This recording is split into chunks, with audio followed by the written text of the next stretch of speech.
Hi friends, welcome back to my channel the beauty of life. তো আমি সকালবেলা বেরিয়ে গেছি পড়াতে, আর আমাদের এখানে রাধাকৃষ্ণের অষ্টপ্রহর সংকীর্তন হচ্ছে। তো এই দেখো, এই পড়ানোর বাড়িতেও চলে এসেছে। আর এই যে আমাদের হোলি কিন্তু স্টার্ট হয়ে গেছে। আমি বলছিলাম যে আমি পড়াতে এসেছি, আমাকে দিও না, তাও রং দিয়ে দিয়েছে গায়ে। আর তারপর পড়িয়ে এসে স্নান টান করে এখন যাচ্ছি সেইখানে যেখানে কীর্তনটা হচ্ছে। তো 3-4 দিন ধরে পাড়াটা বেশ জমজমাট ছিল, আর আজকেই শেষ দিন। এই যে ভোগ আরতি হয়েই সবটা শেষ হয়ে যাবে। আর আমাদের পাড়ার কারোর বাড়িতেই আজকে সেরকম ভাবে রান্না হয়নি, সবাই আমরা ওখানেই প্রসাদ খাবো।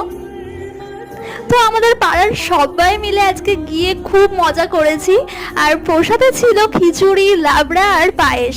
তো ভিডিওটা এইটুকুই। ভিডিওটা থেকে যদি কিছু ভালো লেগে থাকে তাহলে লাইক, কমেন্ট, শেয়ার করতে একদম ভুলো না।